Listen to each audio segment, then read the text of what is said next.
Gifted people, God almost runs you through the furnace with your gift before he allows the gift to manifest itself. If he had gave you that at 18, you'd have messed it up. Right. I was so distraught at one point, I cut a deal with God. I said, God, if you let me make it when I get there, I'm gonna tell everybody who it was. This video is sponsored by Yves Rabash's Patreon. You said that you were struggling sleeping. Was it because you have a hard time? Because I think people that are successful really have a hard time turning their mind off. Boy, they constantly thinking. They constantly like, I need to do this, I need to do this, I need to do this. And so the mind is constantly focused. It never relaxes, so you can't sleep. That's exactly right. And the whole thing is you got to turn your mind off. Yes. You know, they come up with stuff like melatonin or something like that, and then they got a little thing called LDN and all this here. But really, man, when you hustling and grinding, that's a cost for everything. Correct. You know, you don't get to where we are, people like this. You don't get here free. Right. This come with a cost. Right. And it's gonna cost you a lot of free time. It's gonna cost you a lot of your time. And that's just it. You know, people, they got mad at me one time because I did drop the video where I was talking about if you want to get rich, you can't sleep 8 hours. Right. And then here come all the haters online talking about Steve Harvey prefers wealth over health. No, I don't. I would give anything to be fully healthy. Right. But at the same time, if you're trying to get it and talking about to really have it, you got to lock and load, man. Right. You ain't if you sleep 8 hours, you sleep a third of your life. One third of your life is spent sleep. Now you tell me how you gonna get successful in the United States of America and you sleep a third of your life. Help me understand that. Muhammad Ali talking to white people the way he was talking to them, calling rounds, I am the greatest. The thing he said that stuck with me the most was, he said, I said I was the greatest before I was the greatest. Wow. And that etched in my brain. So that's what taught me to manifest things before it happens, I would say all the time. And so those were the two greatest influences in my life. When I was a freshman, she was a sophomore. She sat me down, she said, Steve, can I talk to you? I said, yeah. She said, why did you come to college? Would you say good question? Yeah. I said, I don't know. It's free. She said, you don't belong here. Wow. She said, you wasting your time. She said, you don't even belong here. She said, you don't know it, but you're gonna be a star one day. Wow. And I went, what? She was the first person that ever told me that. I was a freshman sitting there going, that sounds good, I want that, but I have no concept of how to make it happen. And then, as a freshman, I heard Richard Pryor album. I was listening to Want It. And then I went and got everything Cosby did, everything Pryor did. And then in 1976, Pryor came out with Bicentennial Nigga. And that album, I memorized everything. I'm looking at guys like Samuel Jackson and Morgan Freeman. Samuel Jackson found success at 40. Morgan Freeman was 52. You was almost 40. You said 38 when you got your big break. Yeah. Do you think that really helped you because you didn't have success so early? It made you appreciate the trials and tribulations that you had gone through to get to this point? You know, it really did, man. See, the thing I learned is gifted people, God almost runs you through the furnace with your gift before he allows the gift to manifest itself. Okay. Like you. You had to go through all the different levels before you became a pro. Correct. And it made you appreciate your career. You worked hard. Yes. Your ass was a dog, man. You came to every practice, everything, because you appreciated it. Yes. If he had gave you that at 18, you'd have messed it up. Right.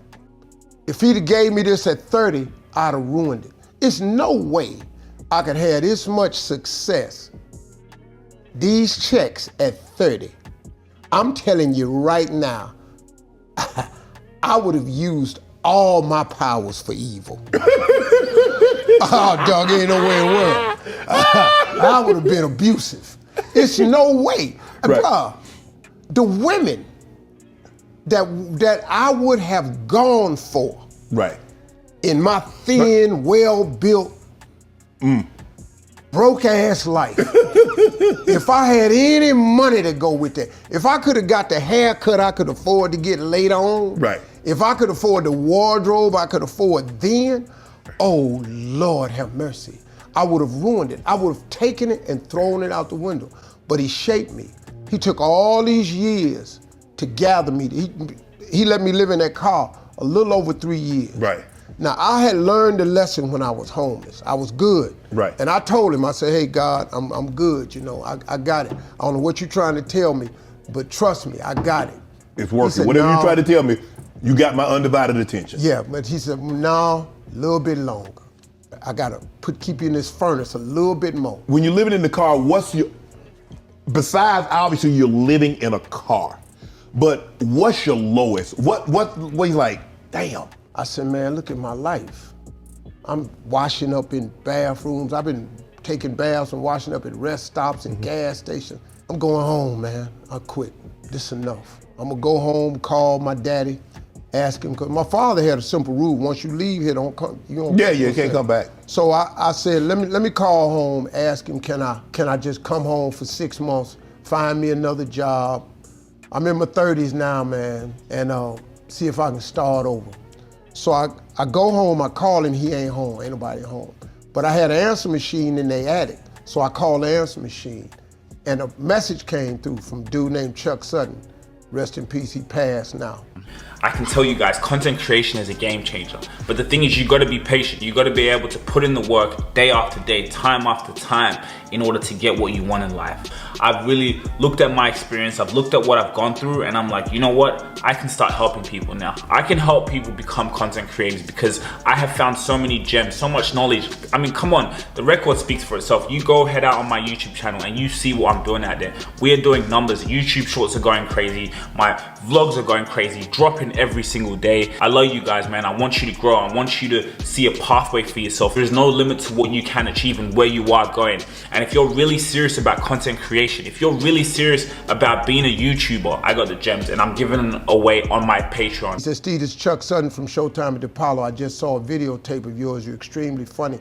We got an opening Sunday night. This is a Thursday.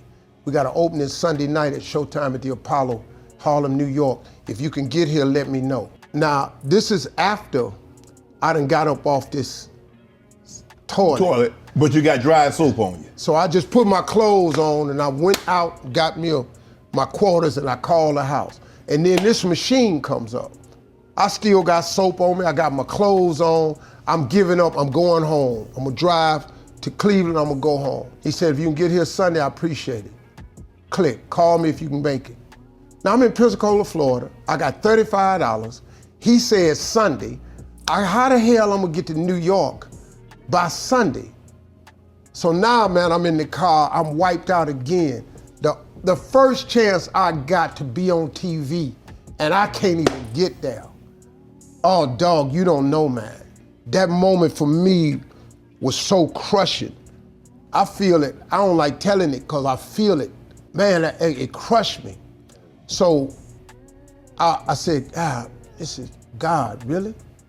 So I went back to check the machine, make sure he said this Sunday. Right. I called him back, he said the same thing. Saw a great tape, if you can make it this Sunday, let me know. And when I got ready to hang up, boop, it beeped again. Now this time it didn't beep before, but another beep came through, so that means another message. Says, Steve Harvey, this Tom Sober from the Comedy Caravan. I don't know where you are, but I got an opening tomorrow night in Jacksonville, Florida, at the Punchline on Bay Meadows Boulevard. If you can get there, I got 150 for you. I called Tom, I said, hey man, I'm in Pensacola. I can make it. Friday night, I went and made the $150. I was so funny, he fired the guy whose place I was taking and said, if you do a Saturday night, I'll give you another 150. Saturday morning, I called Showtime at the Apollo, asked Chuck, I said, hey man, is that thing still open for Sunday? He said, sure it is for you. I said, I'll be there Sunday. I performed Sunday night, now I got $300. Eastern Airlines was open then, I got a $99 ticket, flew all the way to Harlem, New York, everything I had in 2 bags. Went to the Harlem, New York, 2 o'clock in the afternoon, they said, you can't come in here till 6. I said, man, I ain't got nowhere to go. Just let me, I'll go upstairs, I won't move. Security let me go upstairs.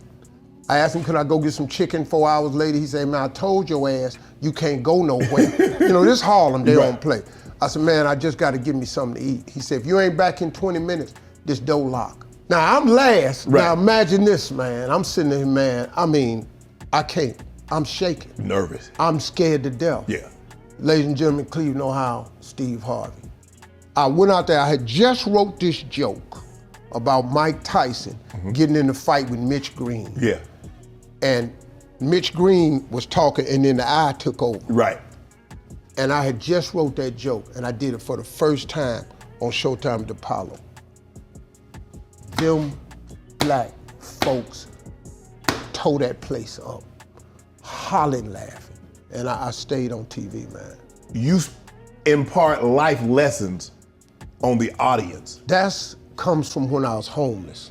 I was so distraught at one point, I cut a deal with God. I said, God, if you let me make it when I get there, I'm gonna tell everybody who it was, and I'm gonna tell him about you. So whenever we go to commercial break, I try to give people that come see me, instead of a laugh, I try to give them something. Right. Just something. And I'm old enough, man, that I done done a lot. I try to give them something. And at the end of the show, everybody call it church.